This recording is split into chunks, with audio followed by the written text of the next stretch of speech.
నమస్తే, welcome to our channel. నేను మీ పద్మావతి. ఈ రోజు మనతో పాటు ప్రముఖ ఆధ్యాత్మికవేత్త మరియు వాస్తు జ్యోతిష పండితులు శేషగిరిరావు గారు ఉన్నారు.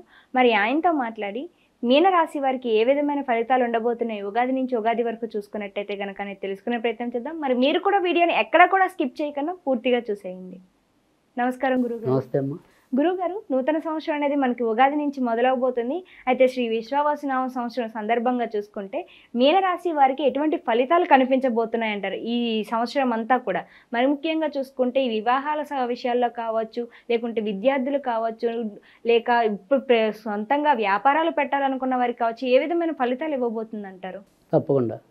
ఈ ఏదైతే మరి ఈ మీన రాశి అనేది ఇంకా సరే రాశిలోకి వచ్చేప్పటికి ఇది చివరి రాశి. అలాగే ఇప్పుడు ప్రస్తుతం వీళ్ళకి కూడా ఏళ్ళనాడు శని ప్రభావం ఎదుర్కొంటున్న రాశుల్లో ఇదొకటి. సో ఈ మీన రాశికి కూడా ఏళ్ళనాడు శని అనేది ప్రస్తుతానికి ఇప్పుడు మరి శని వచ్చి వీళ్ళకి లగ్నం అంటే ఆ రాశిలోకి ప్రవేశించడం అనేది ఉంది. కనుక ఇక్కడి నుంచి ఏమవుతుంది అంటే కనుక కొద్దిగా ఆరోగ్య విషయంలో జాగ్రత్త తీసుకోవటం అనేది అవసరం. సో ఈ ఏదైనా సరే రోడ్ల మీద నడిచేప్పుడు రోడ్డుని అడ్డదిడ్డంగా మనం దాటకూడదు. సో అటు వాహనాలని ఇటు వాహనాలని గమనించాలి. లేదంటే ఒకసారి ఎముకలకి ఎక్కేళ్ళకి ఇబ్బంది ఉంటుంది. సో మన బాత్రూమే కదా అని వేగంగా నడిచేయకూడదు, కాలు జారి పడే ప్రమాదం ఉంటుంది. సో ఆ రకంగా వీళ్ళు కనుక జాగ్రత్తలు తీసుకోకపోతే ఇబ్బంది పడతారు. సో ఎముకలు కీళ్ళు నరాలు అనేది ఉంటుంది. తర్వాత కొంతవరకు దంత సమస్యలు రావడానికి కూడా అవకాశాలు ఎక్కువ ఉంటాయి. సో వాటికి రిలేటెడ్గానే ఎక్కువ అనారోగ్యం రావటం అనేది ఉంటుంది. సరే, అనారోగ్యం అనేది మధ్య మధ్యలో వస్తుంది అనుకోండి, మనం వరకు మన జాగ్రత్తలో మనం ఉండటం అనేది ఒకటి. ఇంకా మిగతా ఏవైతే మనకి అవసరమైన అంశాలు ఉన్నాయో అంటే సంపాదన ఎలా ఉంటుంది, భార్యాభర్తల మైత్రి ఎలా ఉంటుంది, పిల్లలు ఎలా ఉంటారు, ఇవన్నీ మనం మాట్లాడుకోవాలనుకున్నప్పుడు ఆర్థిక విషయం అనేది వీళ్ళకి కూడా ఇంచుమించు ఆదాయము ఏమంటాం తక్కువ ఉంది. సో వ్యయం అనేది ఎక్కువ ఉంది, అదే వ్యయం సమానంగానే ఉంది, 5-5-2. కానీ రాజ్యపూజ్య అవమానాల్లో మాత్రం రాజ్యపూజ్యం 3 ఉంది, అది ఒకటే ఉంది అవమానం అనేది. సో కొంతవరకు అక్కడ రిలీఫ్ అనేది ఉంది. సో ఇక్కడ ఆదాయము అనేది మెయిన్ ఏంటంటే ఒక్కోసారి ఈ ఆరోగ్య రూపంలో కూడా ఖర్చు పడవచ్చు.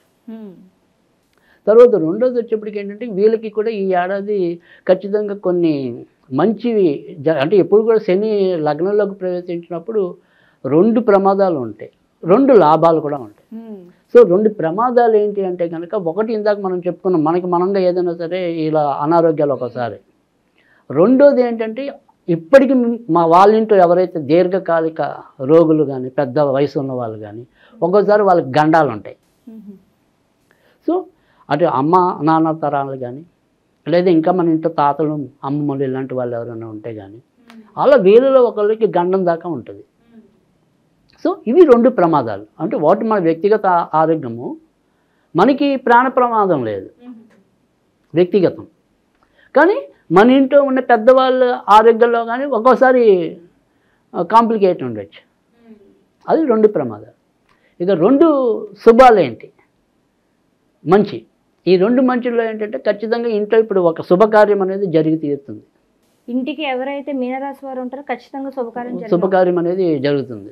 సో వాళ్ళ సంతానం పెళ్ళి కానీ ఏదైనా ఎప్పటి నుంచి ఏదైనా సరే గృహప్రవేశానికి వేచి ఉంటే కనుక అప్పటిదాకా బిల్డర్ మనకి దేకిచ్చాడు. ఎందుకంటే అలాగే ఏళ్ళ నడుస్తుంది కదా, పలానా టైంలో మీకు ఇల్లు అప్పచెప్తాం అని అన్నా కానీ అప్పటిదాకా మన చేతికి ఇవ్వడు. సో ఈ ఏడాది మనకి అప్పచెప్తాడు ఆయన. సో అందుకని గృహప్రవేశమైనా చేసుకుంటాం. సో ఆ రకంగా ఒక శుభం జరగటం అనేది ఉంటుంది. తర్వాత రెండోది వచ్చేప్పటికి ఏంటంటే మన యొక్క సంతానంలో పెళ్ళి అనేది పక్కన పెడితే వాళ్ళు ఖచ్చితంగా ఒక మంచి స్థాయిలో నిలదొక్కుని మన పేరు తేవటం. ఏమంటే మా అబ్బాయి పలానా కంపెనీకి చీఫ్ అయ్యాడండి, లేదా మా అబ్బాయి పలానా దానికి మంచి మేనేజర్ అయ్యాడండి, ఇలాంటి మంచి అనేది ఉంది కదా, ఆ మంచిని ఈ ఏడాది వీళ్ళు అనుభవించడానికి ఉంటుంది. సో ఇక కొంతవరకు ఏంటంటే గత ఏదైతే మనకి అంతకుముందు ఉన్న కన్యారాశి, వీళ్ళు ఆపోజిట్ రాశులు ఇవి, కన్యాను మీనం ఎదురుబదురు రాశులు ఇవి. సో ఇటు కన్యకి ఎలాగైతే ఇబ్బందులు ఉన్నాయో ఇటు మీనరాశి వాళ్ళకి కూడా భార్యాభర్తల మధ్య తరచు ఏవో రకమైన ఇబ్బందులు ఉంటాయి. వాళ్ళిద్దరికి కొట్లాటలు లేవనుకోండి, సపోజ్ రోగాలు, భార్యకు బాగున్నప్పుడు ఏమో భర్తకు బాగుండదు, భర్తకు బాగున్నప్పుడు భార్యకు బాగుండదు, ఇంకేముంది ఇంట్లో మంచమే ఉండదు. సో అందుకని ఆ రకంగా ఇబ్బంది పడటం అనేది కూడా ఉంటుంది. సో ఎవరో ఒకరు ఎప్పుడు మంచం మీద ఉంటే ఉపయోగం ఉంది. సో ఆ రకంగా ఒకటి. తర్వాత లేదు వీళ్ళకి పాపం భర్త గారేమో ఆనందంగా విదేశాలకు వెళ్ళిపోతాను, నా వెనకాల నువ్వు పరిగెత్తుకొచ్చా అంటాడు, కానీ వీడికి వీసా రాదు. సో ఆ రకంగా తాత్కాలికంగా వీళ్ళిద్దరు వేరుపడాల్సిన పరిస్థితి. సో అలాంటిది ఇటు కన్యారాశికి ఎంత అవకాశం ఉందో అటు మీనరాశికి కూడా అంతే అవకాశం ఉంది. సో ఏదో రకంగా భార్యాభర్తలు తగువులు వచ్చి కొందరు, తగువులు రాక కొందరు, ఇలా ప్రయాణాల రీత్యా కొందరు, ఎంతో కొంత రోగాల బారిన పడి కొందరు, ఎంతో కొంత విముఖంగా ఉన్నారు. సో వాళ్ళకి ఇప్పుడు మే నుంచి నెమ్మదిగా ఊరట లభిస్తుంది. సో మే మధ్య నుంచి ఖచ్చితంగా భార్యాభర్తలు ఇద్దరు కూడా మళ్ళీ ఒక గూటికి చేరటం. సో ఆనందం పెరుగుతుంది. తర్వాత భార్యాభర్తల మధ్య ఉండే ఈ అనారోగ్య సమస్యలు కూడా కొంతవరకు తగ్గుతాయి. ఆకస్మికంగా మనం చెప్పింది ఒకటే అనారోగ్యం చెప్పాం, వాడు దంతాలకు సంబంధించిన రావచ్చు, కొంతవరకు ఎముకలు కీలకి, మిగతా ఆరోగ్యాలు బాగుంటాయి. సో అక్కడి నుంచి నెమ్మదిగా అలాంటివి ఏమైనా సరే అంతకుముందు పీడిస్తున్న రోగ బాధలు ఏమైనా ఉంటే వాటి నుంచి ఉపశమనం లభించడం అనేది ఉంది. సో కనుక ఆ రకంగా వీళ్ళు కొంత చేసుకోవచ్చు గుండె మీద. తర్వాత విద్యార్థులు వచ్చేప్పటికి ఏంటంటే ఉన్న ప్రాంతం కాకుండా వేరే ప్రాంతానికి వెళ్ళి చదివితే ఇంకా మంచి అభివృద్ధిలోకి వస్తారు. ఉన్న చోట మాత్రం పెద్దగా అభివృద్ధి ఉండకపోవచ్చు, అంతంత మాత్రంగానే ఉండొచ్చు. అంటే మన పిల్లల్ని ఏదైనా సరే మనం హాస్టల్లో పెట్టి చదివిద్దాం లేదా బయటికి వెళ్ళి చదివిద్దాం అనుకుంటే అది మంచి నిర్ణయం ఈ మీనరాశి వాళ్ళకి. సో పంపించాలా వద్దా అనే డైలమా అక్కల్లా. అలాంటి ఆలోచన మీకు వచ్చి ఉంటే కనుక ఇప్పుడు అమలు చేయండి, పర్వాలా, ఇప్పుడు వెళ్ళటమే మంచిది. సో అలా ఏదైనా సరే ఉన్న చోట కాకుండా బయట ప్రాంతాల్లో అభివృద్ధి పిల్లలు సాధించడానికి ఇది రైట్ టైం. ఓకే. సో అందుకని ఆ రకంగా కూడా మనం నిర్ణయాలు కావాలంటే తీసుకోవచ్చు. ఇక కొత్తగా ఎవరైనా అంటే వ్యక్తిగతంగా నేననేది పిల్లలు కాదు, మనమే విదేశాలకు వెళ్ళాలనుకుంటే ఇది రైట్ టైం. సో వాళ్ళు కూడా ఇప్పుడు అందులో వ్యయస్థానానికి రాహు వస్తాడు మే మధ్యలోంచి. సో అక్కడి నుంచి వీళ్ళైనా సరే విదేశాలకు వెళ్ళాలనుకుంటే కనుక సాధ్యం అవుతుంది. తర్వాత ఎవరైనా సరే పుణ్యనదుల్లో స్నానం చేయాలంటే కనుక సాధ్యం అవుతుంది.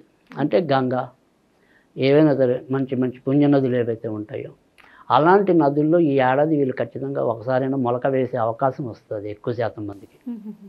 సో అది ఆ రకంగా మంచి జరగటం అనేది కూడా ఉంటుంది. ఇక మరి కొత్తగా పెళ్ళి కావాల్సిన వాళ్ళకి అవుతుందా లేదా అలా చూసినప్పుడు కూడా ఇప్పటిదాకా ఈ రాహుకేతు అనేది వీళ్ళిద్దరు కూడా ఎదురుబదురు ఉన్నారు. దానివల్ల సంబంధాలు కూడా దగ్గర వచ్చి ఒక్కోసారి కుదరని పరిస్థితుంది. అది ఇప్పుడు మనకి పోతుంది. సో ఖచ్చితంగా ఈ ఏడాది ఏదైనా సరే కొత్తగా పెళ్ళి కావాల్సిన వాళ్ళకి కూడా పెళ్ళయ్యే మార్గాలు ఎక్కువ ఉన్నాయి. అయితే వీళ్ళు ఏదైనా సరే కొంత ఇబ్బంది పెట్టేది లేదా వాళ్ళకి వాళ్ళు ఇబ్బంది తెచ్చుకునేది ఏదైనా ఉంటే ఒక రేవతి నక్షత్రం వాళ్ళే.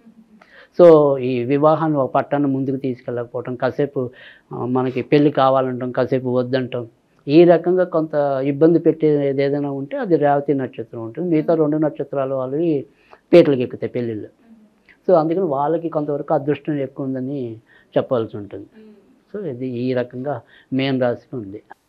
అయితే గురువుగారు మీనరాశికి అన్ని విషయాల్లోనూ కొంచెం బాగానే ఉంది, కానీ ఆరోగ్య విషయంలో చూసుకున్నా లేకుంటే ఆదాయ విషయంలో చూసుకున్నా ఆదాయం ఎంత వస్తుందో ఖర్చు కూడా అంతే అవుతుంది. కాబట్టి మరి ఈ రెండింటిని కొంచెం చక్కగా సరిదిద్దుకోవాలి అంటే కనుక ఎటువంటి పరిహారాలు చేసుకోవాలంటారు?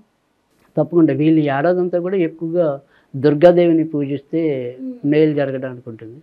కనుక దుర్గాదేవికి ఎప్పుడైనా సరే మనకి అవకాశం ఉంటే కనుక మంగళవారాలు ఇంట్లోనే పులిహార అంటాం కదా. సో పులిహార నివేదన చేయటం అనేది ఒకటి. అది కూడా లేకపోతే ఉత్తి నిమ్మకాయ నీళ్ళు, అంటే అప్పుడు దాంట్లో ఏంటంటే మనం ఏవి ఉప్పు పంచదార ఇలాంటివి ఏం కలపకూడదు. మనం నైవేద్యం పెట్టేసాక తర్వాత మనం దాంట్లో ఏదైనా ఉప్పు కానీ పంచదార కానీ చేర్చుకుని మనం తాగాలంటే తాగొచ్చు. కానీ ఫస్ట్ ఆవిడికి పెట్టేప్పుడు మటుకు ప్లెయిన్గానే ఉండాలి. సో ఉట్టి నిమ్మకాయ నీళ్ళే ఉండాలి. సో ఉట్టి నిమ్మకాయ నీళ్ళైనా పెట్టచ్చు, లేదు అంటే కనుక పులిహోరైనా నివేదన చేయొచ్చు. ఈ 2 పద్ధతుల్లో ఏదో ఒకటి చేయొచ్చు. ఇవి 2 కూడా కుదరని పక్షంలో మంగళవారం పూట కొద్దిగా కుంకుమ కలిపిన నీళ్ళు ఏదైనా సరే చెట్టు లేదా మొక్క మొదల్లో పోస్తూ ఉండాలి. అలా మంగళవారాలు అప్పుడప్పుడు చేస్తూ ఉంటే మంచిది. ఆ రకంగా చేసినట్టయితే తప్పకుండా ఉన్నంతలో వీరికి పరిష్కారం లభించడం అనేది ఉంటుంది. చాలా చక్కగా వివరించారు గురుగారు. అయితే మీనరాశి వారికి ఉన్న ఫలితాలతో పాటు చిన్న చిన్న రెమెడీస్ ఏ విధంగా చేసుకుంటే ఉన్న సమస్యల నుంచి కొంచెం తొందరగా బయటపడడానికి అవకాశం ఉంటుందో చాలా చక్కగా వివరించారు. ధన్యవాదాలు గురుగారు.